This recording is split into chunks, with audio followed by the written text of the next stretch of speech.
La Plaza Mayor de Salamanca, la Plaza Mayor bulliciosa y viva, por definición, se viste de luto en la tarde del Viernes Santo para recibir a Jesús muerto. A Jesús muerto o a Jesús en la calle de la amargura antes de enfrentarse a su destino. Eso es lo que vamos a vivir en los próximos instantes en la salida a la calle de la procesión de la Congregación de Nazarenos de Salamanca. Una procesión muy especial porque estamos viviendo efectivamente el año del 300 aniversario de esta imagen señorial que, bueno, pues es una de las grandes referencias iconográficas de nuestra Semana Santa. Está haciendo su entrada la congregación en la Plaza Mayor por el Arco del Corrillo y vamos a saludar a las personas que nos van a acompañar para ayudarnos también a comprender todo el significado, sentido y curiosidades que tiene esta salida procesional. Saludamos en primer lugar a Cecilia Hernández, compañera del Norte de Castilla, una de las periodistas cofrades de la ciudad de Salamanca, experta y entendidas. ¿Qué tal? Muy buenas noches. También continúa con nosotros, se lo agradecemos muy sinceramente, Raúl Alejo, compañero de Estampas de Pasión. Raúl, buenas noches. Hola Paco, buenas noches. Y está también con nosotros nuestro experto de cabecera en historia del arte. No podía faltar en la procesión, una de las procesiones más relevantes de este año por ese aniversario y una de las procesiones con uno de los tesoros imagineros de nuestra Semana Santa. Rafa López, buenas noches. Muy buenas noches, Paco. Bueno, pues comenzamos, si os parece, justamente por aquí.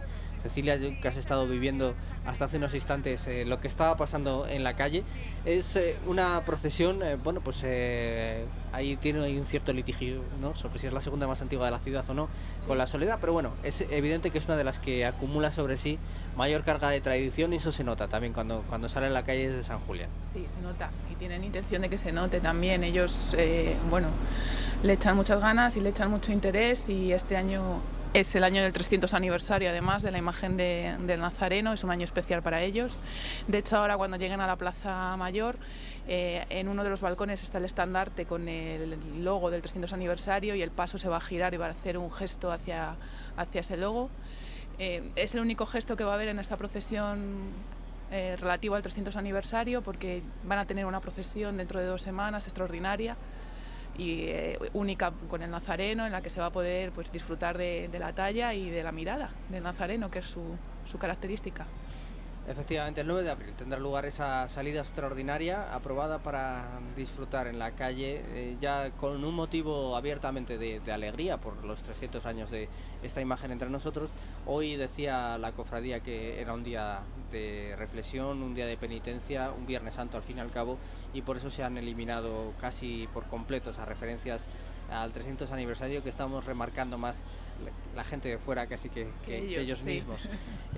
Y es importante, Rafa, lo remarcamos, yo creo, porque bueno, estamos hablando de una talla pues señorial, podemos decir, ¿no? Por una talla muy importante, esa imagen central de ese paso que ahora se detiene en su caminar, ese paso denominado así, Jesús en la calle de la amargura, y es ese Nazareno que, bueno, que a toda Salamanca ampara y envuelve con su mirada.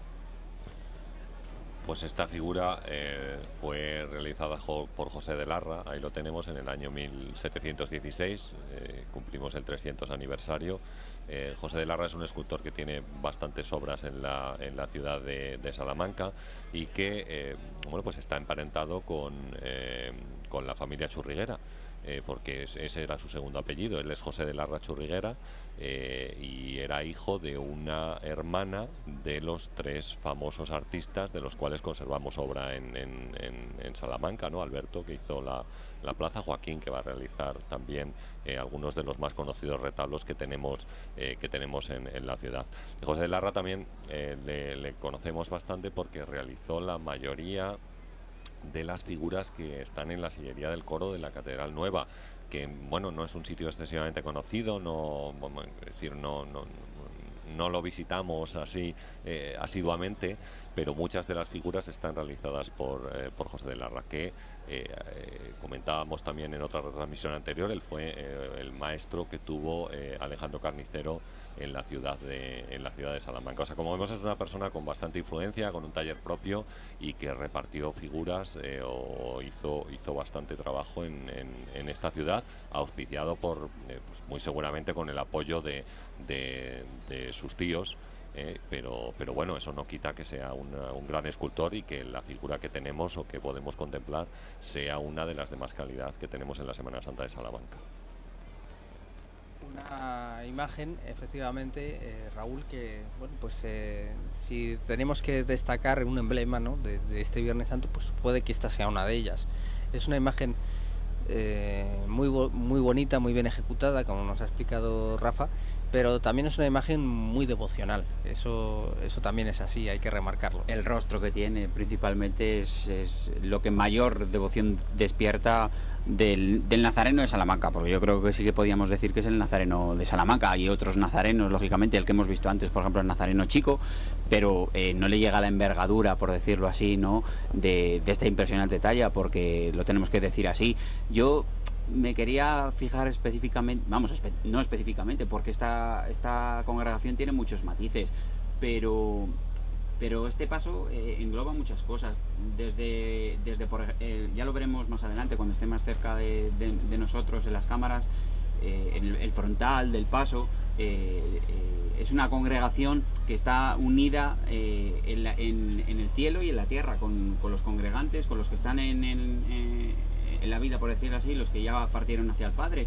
En ese frontal del paso están las cruces de los hermanos fallecidos de la congregación. Ellos desde siempre han pretendido que todos los hermanos congregantes, estén o no presentes, participen con ellos en la procesión. Eso es algo, la verdad, muy hermoso. Y ahora estamos viendo el hábito, que es el más antiguo de toda la Semana Santa de Salamanca. Es el original de cuando esta congregación se fundó, esta antañona congregación, porque ya tiene muchos años, más de 300 años, y que sirve de mortaja, que también eso hay que decirlo, ¿no? Para muchos hermanos, para todos los hermanos congregantes es la prenda que usarán cuando se amortajen para que sean enterrados. La verdad es que son muchos matices lo que engloba esta congregación en la Semana Santa de Salamanca, y muestra su historia verdaderamente. Como decíamos antes, en este 300 aniversario, desde la primera salida en procesión del paso de Jesús, de la talla de Jesús Nazareno, pero todo su paso, porque salió la primera vez que salió con 8 figuras, sí, creo que fue así, ¿no?, con 8 figuras, y que luego a raíz de ahí, bueno, pues fueron retirándose alguna de ellas. El otro día nos explicaba precisamente Javier Blázquez cómo esta congregación había tomado de la Veracruz este hábito, que fue uno de los con los que procesionó la Veracruz, que durante siglos pues fue la única cofradía de Salamanca, de hecho la única que tenía privilegio para hacerlo, y precisamente en su seno pues acabó por surgir esta otra congregación que acabó incluso asumiendo como propio ese hábito que explicabas muy bien, Raúl. Es hábito y es mortaja, que también es un rasgo que nos habla de otros tiempos, y bueno, pues incluso tuvo que litigar abiertamente para que se le permitiera poder salir en procesión en Salamanca, porque ese era un privilegio que ostentaba en solitario la Veracruz. Así que estamos hablando, Cecilia, de una cofradía de mucha historia, y este año la prensa salmantina habéis hecho un trabajo especial por remarcarlo. Se han recordado vivencias, se ha recordado por ejemplo el peligro que sufría esta talla durante la Guerra de la Independencia, también que ha pasado por varios sitios. En fin, estamos hablando de historia viva de la Semana Santa. De hecho, creo que salió para celebrar el final de la Guerra Civil. En la ciudad hubo un desfile extraordinario para celebrar aquello. Sí, también ya, como decía antes, desde la hermandad, desde la congregación se ha potenciado mucho con presentaciones. Han presentado un libro, un cupón de la 11 que se dedicó, ahí estamos viendo una levantada y ya siguen adelante, un cupón de la 11, se ha intentado dar realce al 300 aniversario, que es una fecha indudablemente muy importante para ellos y para la Semana Santa de Salamanca, porque esta talla y la historia de la congregación le aporta valor y le aporta entidad a todo el conjunto. Curiosamente, uno de los sitios donde estuvo, según se nos señalaba en la revista oficial de la Semana Santa Salmantina, la revista Christus, que bueno, pues que coordina la periodista Eva Cañas. Desde aquí nuestro saludo y reconocimiento, pues un artículo ahí se habla de la presencia en varios de los templos de Salamanca de esta imagen, entre ellos del desaparecido de San Adrián, que estaba en lo que hoy es la plaza de Colón. No sé qué podríamos decir, Rafa, de esta imagen así configurada mientras la vemos avanzar. Desde luego llama la atención en primer lugar su disposición, que es barroca y armónica a la vez, y también la calidad de los detalles. Pues sí, precisamente, mira, me estaba fijando en la Virgen. Antes hablábamos del resto de las esculturas, pero la Virgen, por ejemplo, no fue tallada por José de Larra, sino que la hizo Antonio Hernández en una fecha posterior, en el año 1797. Bueno, y compone, como vemos, un paso de misterio, con una figura de vestir. Pero José de Larra, y como es tradicional en la escultura castellana, se tallaba todo el cuerpo. Es decir, aquí sobre todo en la zona norte del país tallaban todo el cuerpo, aunque ponían especial énfasis pues en ciertas partes, ¿no? Pero la cara del Cristo,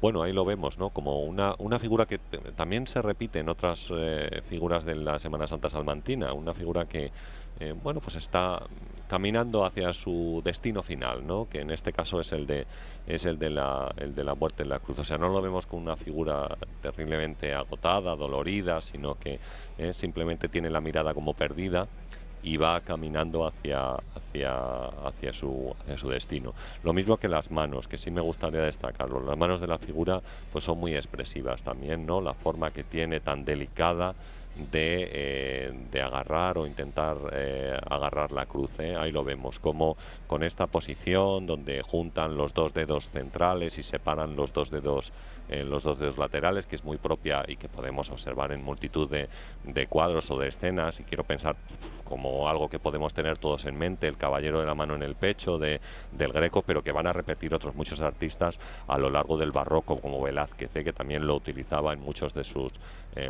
cuadros. Y bueno, pues estamos en el siglo XVIII y José de Larra es un autor barroco y lo repite. No tiene ningún significado especial, simplemente es una posición muy elegante que viene de Italia, en los principios del Renacimiento, y que muchos artistas en España van a utilizarla. Hemos visto, Raúl, esa mirada, ¿no? Que ese icono que decíamos, hay veces que prende un detalle de una de las imágenes o de los conjuntos. Sin duda, si hay algo que se ha versado, que se ha llevado a versos, que se ha llevado a letras, que se ha llevado a sentimientos y reflexiones muy hondas de grandes creadores también de la palabra en Salamanca y fuera de Salamanca, sobre esta imagen, es esa mirada.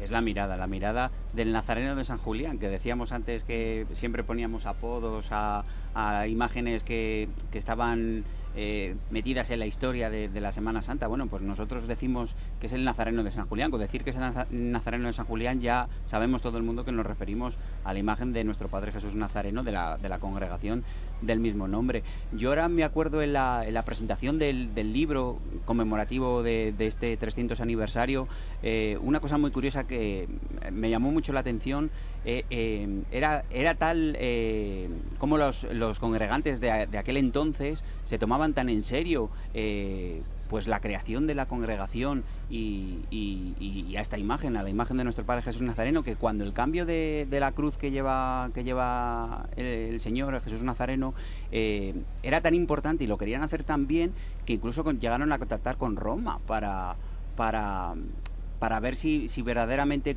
cómo les dejaban que fuera la cruz, si tenía que ser de una forma, si tenía que ser de otra, si tenía que ser más grande, si tenía que ser cuadrada, redonda. Es decir, que ellos se tomaban en tal empeño, ponían que este proyecto, es decir, que la congregación saliera adelante y que nuestro Padre Jesús Nazareno tuviera lo mejor, por decirlo así, que muestra verdaderamente cómo se lo tomaron en serio, y que la historia de la congregación está repleta de historias y y de anécdotas.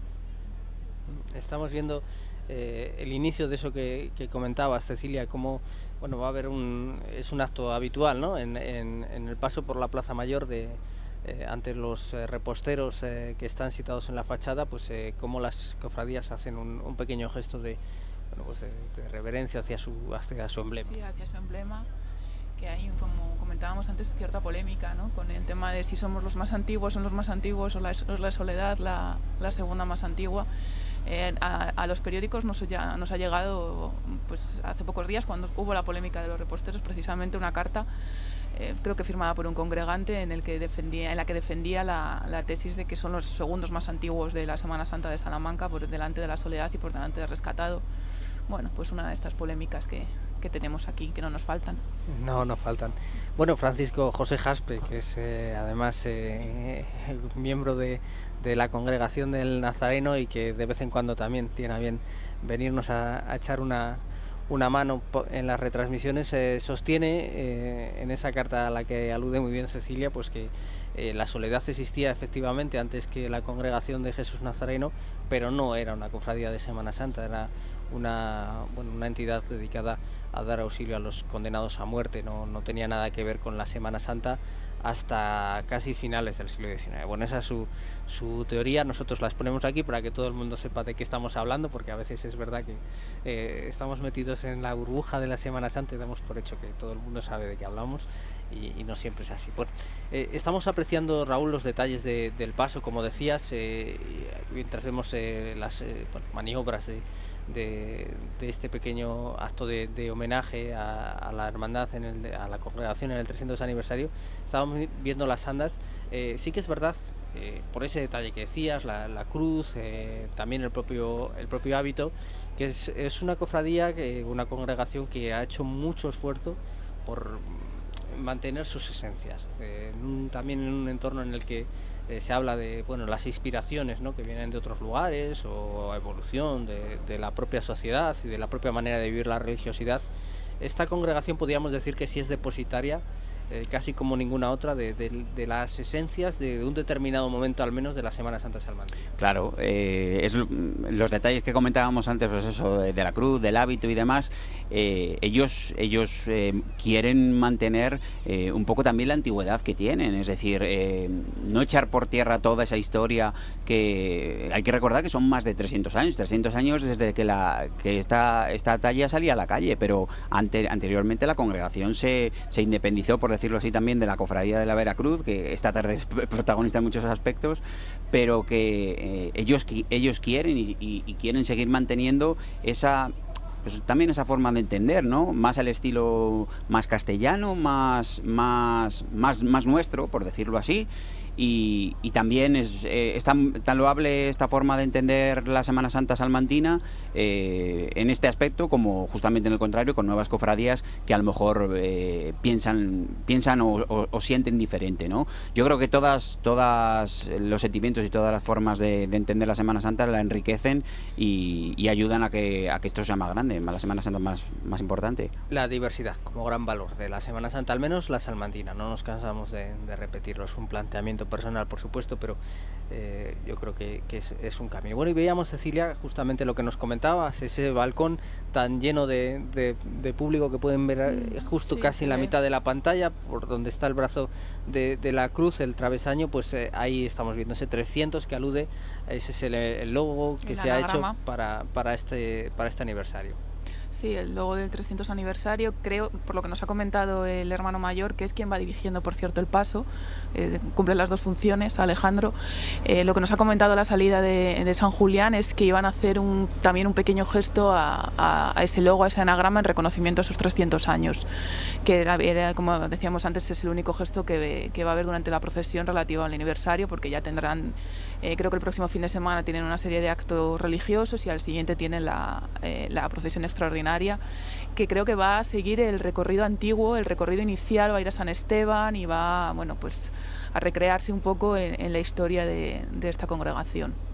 Al menos en 3 templos se ha depositado este Jesús Nazareno, mientras vemos ya también ultimar el recorrido del Corrillo antes de adentrarse en la Plaza Mayor al otro gran conjunto escultórico de esta congregación, el Santo Entierro, que además da nombre también a la procesión. Nos llamaba la atención, Rafa, del paso del Nazareno, cómo se subrayaban determinados rasgos. Lo veníamos comentando también con otros que narran, bueno, momentos iconográficos similares, ¿no? Como puede ser los azotes o la caña. En este caso, aparte de la magnífica calidad del Nazareno, con esa mirada que estamos aprendiendo a valorar y evaluar desde tantos puntos de vista, pero el sayón que cierra el paso, que cierra el conjunto, va realmente armado hasta los dientes, digamos. Lleva todo tipo de armas, además que relucen en la noche, que eso es un recurso también bastante estudiado, y cómo también, bueno, pues llega al espectador ese mensaje de aplastamiento, de poder militar, ¿no? Sí, y los artistas, como decíamos, antes de realizar este tipo de obras se documentaban perfectamente bueno, digamos que ponían interés en aquello que tenían que representar, es decir, no solamente es decir, cómo había sido maltratado el cuerpo de Jesucristo, de qué manera le podía afectar, qué posiciones podía adoptar, todo ese tipo de cosas, adaptándolo a la estética de cada momento. Y quiero recordar, por ejemplo, cuando yo estudiaba las figuras de Alejandro Carnicero, cómo él se había documentado, parecía perfectamente para realizar los trajes romanos, los sayones que aparecen tanto por ejemplo, en los azotes. Y aquí tenemos un ejemplo similar, muy parecido, es decir, José de Larra estudia perfectamente cómo es el traje militar romano e intenta adaptarlo a las figuras para darle un mayor realismo y veracidad, ¿no? Para explicarle a la gente que no conoce ese tipo de cosas, que no ha tenido acceso tampoco a, digamos, una educación, a aprender a leer y a escribir, bueno, pues cómo vestía esta gente y como tú has comentado, es decir, el poderío militar de Roma a lo largo de todo su imperio, pues es lo que sustentaba realmente a toda esta gente. Una cosa muy curiosa, porque en un libro que leí hace poco tiempo decía que, y es cierto, yo estoy convencido de que es verdad, pues los romanos despreciaban por completo a los judíos. Ellos, es decir, habían llegado a tal punto de desarrollo que no llegaban a comprender a esta gente, los veían como un pueblo completamente atrasado, con una religión que no tenía ningún sentido ni ninguna conexión con lo que ellos creían, y que, claro, al ser la potencia mundial de ese momento, pues pensaban que eran lo más, ¿no? Que eran lo mejor. Entonces esa creencia de que solamente existía un solo Dios y demás, a ellos les parecía como algo tan arcaico que era algo imposible. Entonces les despreciaban por completo tanto a los judíos, y no llegaban a comprender todos estos problemas que se suscitaban con la religión, que si había llegado el Mesías, que quién era el Mesías, que cómo era posible que esta persona fuera hijo de Dios. Era una cosa que a ellos les desbordaba, ¿no? Entonces, bueno, pues yo creo que todo este tipo de cosas también es interesante, reflexionar sobre ellas y verlas en cada uno de los pasos que tenemos aquí, asociando figuras, bueno, pues como decimos, esa mirada perdida de Jesucristo, o esos sayones que están cumpliendo con su trabajo y que normalmente asociamos con cierta fealdad o con pues no sé, con una identificación de buenos y malos. Posiblemente el romano pues estaba cumpliendo con su trabajo. Y bueno, así es un poco como lo representan, pero en otros casos vemos figuras que se ensañan golpeando a Jesucristo, y se les representa con otro tipo de rostros pues mucho más desagradables. Justamente lo llamativo de este paso, mientras vemos esa imagen mariana que ya comentabas anteriormente, que no es de la misma mano de José de Larra, es que, bueno, hay un cierto análisis psicológico, yo lo veo así, ¿no? Sobre todo ahora que en este año hemos trabajado tanto sobre este conjunto tan relevante para la Semana Santa salmantina, bueno, pues cómo Simón de Cirene muestra su indiferencia, es llamativo, y cómo efectivamente el soldado pues no es tan malo como el de la flagelación o el de la caña, que ahí sí se les ve la maldad reflejada en la mirada. Es un hombre que, bueno, que incluso pudiera parecer que mira con cierta pena al condenado a muerte, que es lo que es. Y este paso se llama así, Jesús en la calle de la amargura, porque, bueno, evidentemente va camino del suplicio, pero ahí la brutalidad y la amargura viene de lo que decíamos, creo, ¿no? Cómo va, no puede llevar más armas, el hacha, la espada, la lanza, en fin, y la propia cruz. Raúl, que también se ha convertido en el emblema de la congregación. Es curioso la presencia, ¿no?, de algunos añadidos. Estamos muy acostumbrados a ver el hábito con algún cirio fundamentalmente, pero también hay otras cofradías y hermandades que han ido incorporando en determinados momentos pues este emblema. Esta mañana, por ejemplo, en la Dominicana veíamos ese testimonio a la, bueno, no desaparecida porque nunca desapareció, pero sí digamos en estado de vida latente de Jesús de la Promesa, cómo llevaban también unas crucecitas de madera blanca que se han recuperado ahora en ese contexto de también vuelta al culto a esa imagen, y ellos, en este caso la congregación, lo estamos viendo en la Plaza Mayor, pues como su nazareno lleva la cruz al hombro, también lo acompañan con la cruz al hombro de manera simbólica. Una imitación simbólicamente, exactamente, de cómo sale Jesús Nazareno en el paso,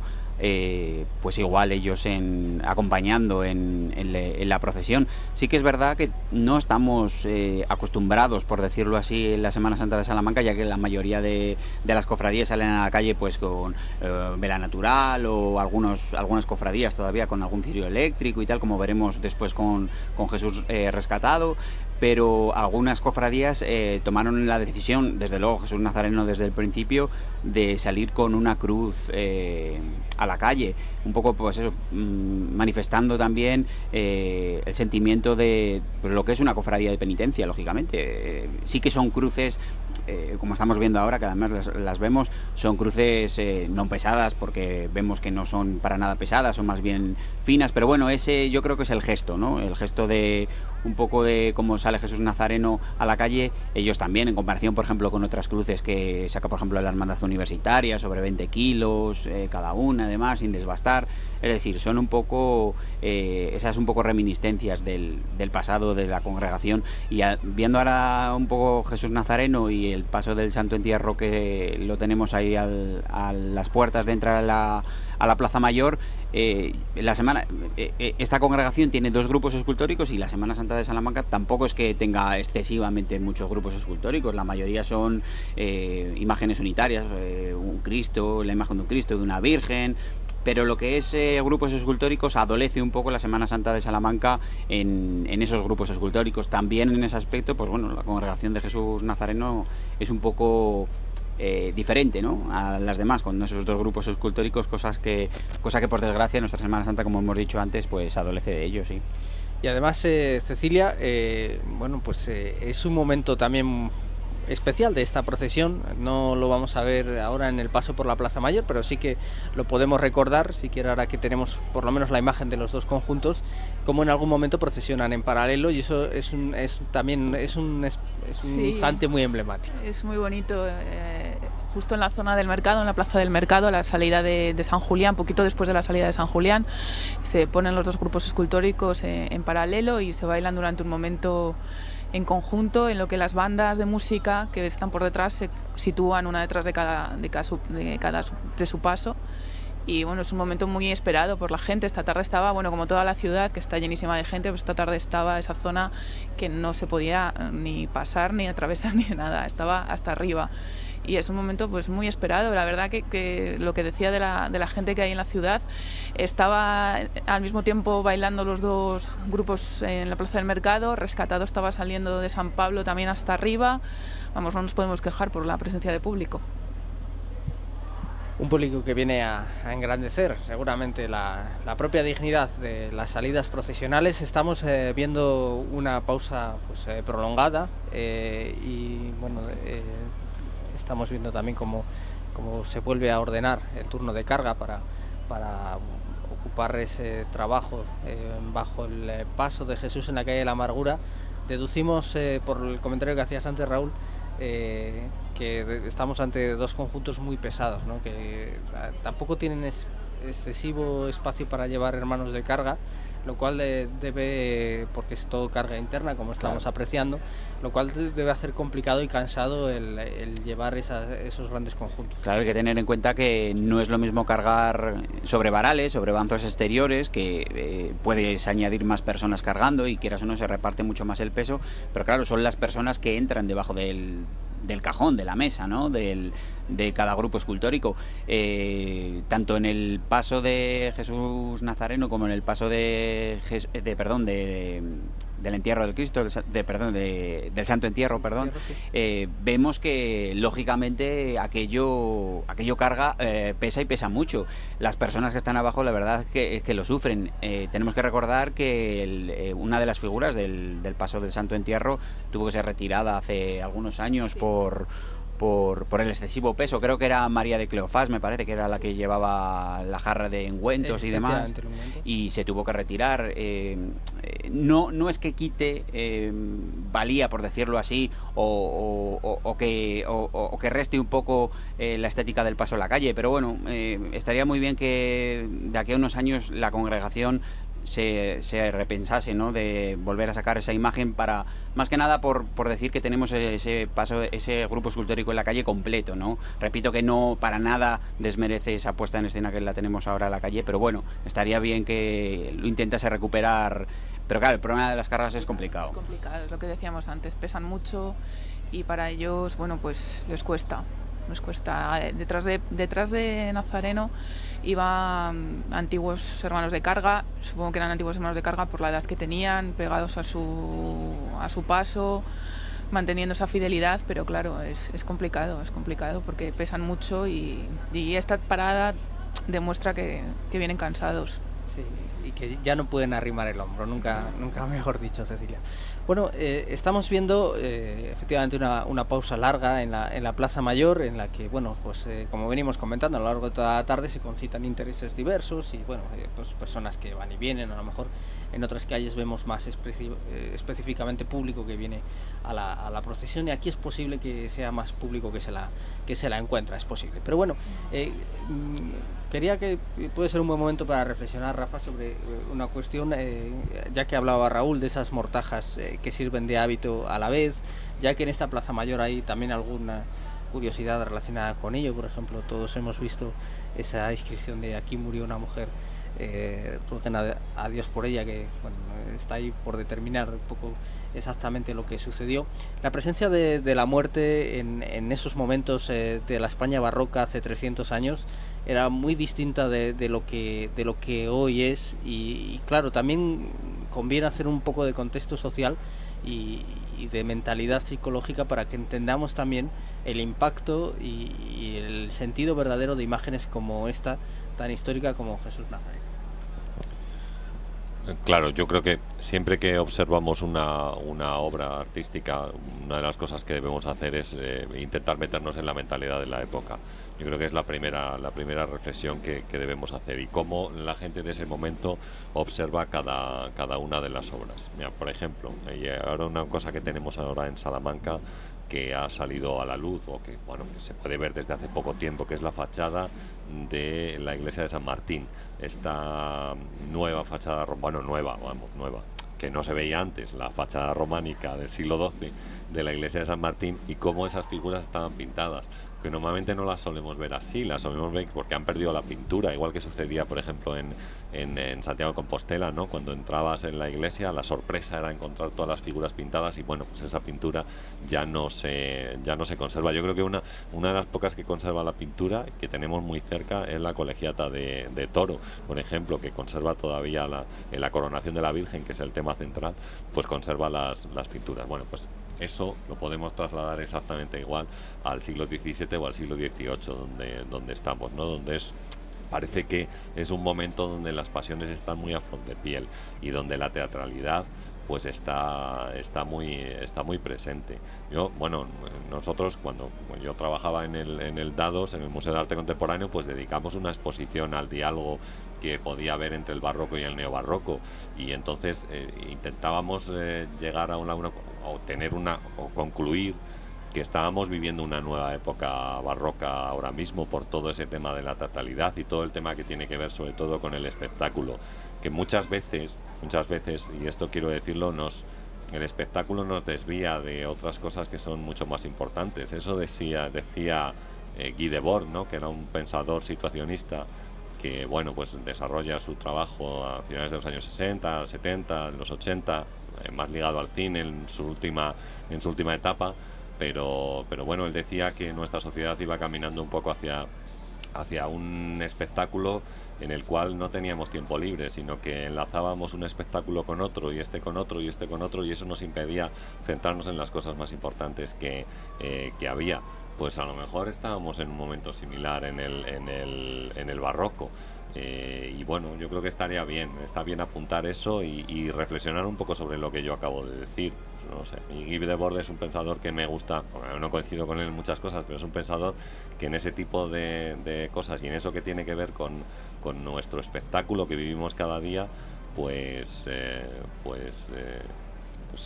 bueno, que está bien pensar sobre ello, y quizás estamos en un momento similar. Por eso aludo a todo ese tipo de cosas, a la teatralidad, a lo que significa incluso tener pasos de Semana Santa en la calle, si solamente vemos los pasos como un espectáculo y nada más.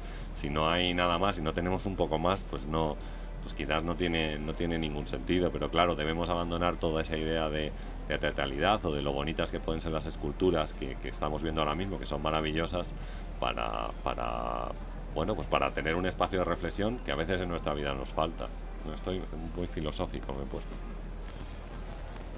Son reflexiones muy, muy oportunas. Esta mañana veíamos al Santo Cristo de la Buena Muerte, al Santísimo Cristo de la Buena Muerte de la Hermandad Dominicana. Raúl, tú ibas ahí, muy cerquita. En uno de los ciriales que acompañaban al paso se veía perfectamente la leyenda: fui refugiado y me acogiste. Lo que venimos diciendo, ¿no? Ahí, la Semana Santa no puede ser tampoco una esfera cerrada, que salga a la calle con una manifestación pues antropológica, artística, histórica y patrimonial. En esta procesión lo vemos todo ello recogido, musical también, ahora que vemos también aparecer ahí a la agrupación musical La Estrella, una presencia también muy destacada en la Semana Santa salmantina, con mucha aportación de calidad. Bueno, decía, no puede ser que viva al margen de lo que está pasando en la sociedad, no ha sido así nunca, y aunque estemos hablando de una congregación que es verdad que está muy cerrada en sus tradiciones, pero bueno, que también es una reflexión interesante que ponía sobre la mesa Rafa. Claro, si es que la Semana Santa la hacen las personas, la hacemos las personas, porque bueno, los que estamos aquí, algunos somos cofrades, otros no, pero bueno, más o menos todos estamos metidos en este mundillo, ¿no? Yo creo que, y más en estos tiempos, y más en esta semana, a raíz de los atentados de esta semana acaecidos en Bruselas y demás, todas las cofradías de una forma u otra han tenido recuerdos a ellos, a las víctimas de estos atentados, ya sea por actos, oraciones antes de la salida o de la entrada de las procesiones, crespones negros, como hemos visto también esta mañana en la Hermandad Dominicana. Son acciones que verdaderamente la Semana Santa y las personas no podemos cerrarnos en el mundo de las cofradías y abrirnos. Nos tenemos que abrir a los problemas que por desgracia en nuestra sociedad cada vez hay muchas personas que pasan hambre, que lo están pasando mal a cuenta de la crisis económica. La Semana Santa, repito, tiene que estar abierta a esos problemas, y si solamente nos quedáramos con un poco lo que decía Rafa antes, en estas procesiones, en que salgamos a las calles de una forma más digna, menos digna, no, las cofradías hoy por hoy tienen que tener su cuota de caridad, de ayudar al prójimo, porque si no, no tendría ningún sentido, y la mayoría de ellas durante todo el año realizan acciones para recaudar fondos a las personas necesitadas, realizan rifas, torneos de baloncesto, como dentro de poco va a realizar la Hermandad de Jesús Despojado. Es decir, la Semana Santa de Salamanca y sus cofradías están abiertas a los problemas y están pendientes de los problemas de la sociedad, principalmente de Salamanca, y eso hay que valorarlo también. Y esta misma tarde la Veracruz, la levantada de la Virgen de los Dolores ha ido por por los atentados de Bruselas y demás. Y ayer la levantada del prendimiento fue por los niños que tienen cáncer, que están en el hospital, igual que la borriquilla el otro día. El martes santo, pues una universitaria también tuvo un toque, fue el mismo día de los atentados y también se dijo, o sea, están todas muy metidas ahí, muy concienciadas, es evidente, aparte de las actividades sociales que, como bien decías, realizan durante todo el año. Es uno de los aspectos, yo creo, en lo que más ha avanzado también la Semana Santa salmantina. Antes eran, bueno, la mayoría de ellas, no vamos a ser injustos tampoco, pero eran cofradías para salir en Semana Santa, y ahora pues se va creando también más vida de hermandad, que creo que también es el objetivo que buscan normalmente quienes las tratan de impulsar. Hay un comentario, Cecilia, que creo que también es interesante realizar. Estamos, decía yo al principio de la retransmisión, en el gran salón de estar de Salamanca, ¿no? En esta magnífica sala que tenemos de encuentro los salmantinos, esta plaza mayor, para muchos, pues bueno, la más bonita del mundo, y ahí vemos en los balcones colgadas, ¿no? Pues distintas alusiones a cofradías, precisamente. Sí. Hay algunas muy clásicas, la Piedad Soledad. Tiene la Soledad, la Piedad, este año la del 300 aniversario del Nazareno, ahí la vemos.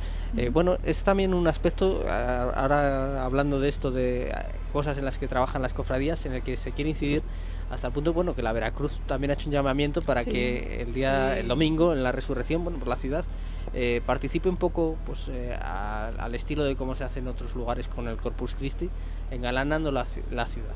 Sí, para que la Veracruz, creo que aparte lo van a pedir mañana mismo, se va a pedir más públicamente, que el domingo de resurrección, los balcones de la ciudad se engalanen y tal, porque también hay que mencionar que estamos de aniversario el domingo, aparte de los 300 años del Nazareno. El domingo se cumplen, o este año se cumplen 400 años de la procesión del Encuentro, como el año pasado se cumplieron 400 de la procesión del Santo Entierro, que hemos tenido hoy, o sea que este año se han cumplido 401. Así que estamos de aniversario estupendamente, y este año se cumple 75 de la Soledad también, que merece la pena mencionarlo. La Soledad, que saldrá a la calle pues a las 12 de la noche, como viene siendo habitual, efectivamente, y desde hace 75 años con la imagen de Mariano Benlloch, que es una de las grandes tallas también marianas del siglo XX, la imaginería española. Y hablando de imaginería, pues aquí estamos viendo este particular conjunto escultórico, Rafa, del Santo Entierro. Bueno, por acotar, hay que decir que es obra del bejarano González Macías, que lo veíamos ayer en la procesión de la Seráfica Hermandad también, con ese toque, digamos, que se aparta un poquito de lo que son los cánones de la imaginería procesional castellana o castellana leonesa, o de ese periodo del barroco, que es el que ha marcado, el que ha fijado las pautas. Y González Macías, quizá no tanto como en ese otro conjunto, pero también aporta ese sello dando un toque distinto a las imágenes. Sí, es una escena, el descendimiento del cuerpo de Cristo, pero fíjate, tú comentabas esto y mientras veíamos el conjunto, estaba pensando en un cuadro de comienzos del barroco y pensaba en Caravaggio, que tiene una escena tremenda, brutal, de exactamente igual que la que vemos aquí. Bueno, Caravaggio jugando muchísimo con la luz, como él solía hacer, ¿no? Iluminando el cuadro siempre desde la parte izquierda y dejando el resto oscurecido y destacando sobremanera algunos colores, como por ejemplo el blanco o el rojo, pero claro, la composición de la escena al final es la misma. Por supuesto no estamos en el mismo momento, pero bueno, la iconografía está marcada desde hace tiempo y bueno, son los mismos personajes los que tenemos en este conjunto escultórico y los que aparecen en ese cuadro de Caravaggio. Mira, ahora podemos observar perfectamente la escena de María, ¿no? Acompañada por Juan, que parece ser, se dice según la tradición, pues no se separaron a partir de este momento. Incluso cuando San Juan se traslada a Patmos, donde va a escribir el Apocalipsis y bueno, también el Evangelio, pues María le acompañó y bueno, pues en teoría habría fallecido allí. Esto siempre repito según la tradición, no es algo que esté escrito, no tenemos documentación sobre este tema, pero bueno, tal como le había dicho Jesucristo en la cruz, pues madre e hijo en este caso aparecen en esa actitud, como podemos ver. La Virgen ni siquiera está mirando el cuerpo de Jesús y aparece consolada por Juan, que bueno, como curiosidad, siempre tradicionalmente se le representa sin barba por la juventud que que tenía, era el más joven de todos los discípulos y bueno, pues tradicionalmente no tiene barba, o se le representa sin barba por esa razón. Yo, al hilo de lo que estabais hablando de Francisco González Macías, yo es una cosa muy curiosa que se nota el autor. Justamente estamos viendo ahora las dos imágenes que sustentan el cuerpo de Cristo, como es José de Arimatea y Nicodemo, cuando estamos viendo que están haciendo ahí unas reverencias. Supongo que estará llegando al balcón del ayuntamiento, ¿no? Más o menos a la fachada del ayuntamiento. Bueno, pues estas dos figuras son muy parecidas a las dos figuras que vimos ayer en el grupo escultórico de Jesús ante Pilatos, que son, ahora mismo no me acuerdo, no me sale ahora el nombre, Anás y Caifás, que no me sale el nombre, eso es, Anás y Caifás. Se nota el autor porque son prácticamente iguales, es decir, la forma de las barbas, el cabello, prácticamente son iguales. Se nota lo que es el autor y la fecha, porque se llevan muy pocos años los dos grupos escultóricos. Prácticamente se puede decir que son hermanos, ¿no? Más o menos. Efectivamente. Bueno, es un recurso muy habitual, también lo comentábamos en la Veracruz, como hay tallas que guardan esa similitud. Y vamos a dejar en este momento, en esa estampa magnífica de la espadaña del pabellón real de la Plaza Mayor de Salamanca, el transitar de este conjunto escultórico del Santo Entierro de la Congregación de Jesús Nazareno, con el que hemos vivido ese 300 aniversario, al que ahora también se apresta a conmemorar. Y ha sido un verdadero placer hacerlo en tan buena compañía. Cecilia, compañera, muchas gracias. Nada, a vosotros, encantada. Raúl, muchísimas gracias, como siempre. Gracias a ti, Paco. Rafa, gracias por la clase. Gracias, Paco. Bueno, pues enseguida ya saben que seguimos viviendo más cosas. No pierdan detalle de la programación especial de esta casa. Gracias.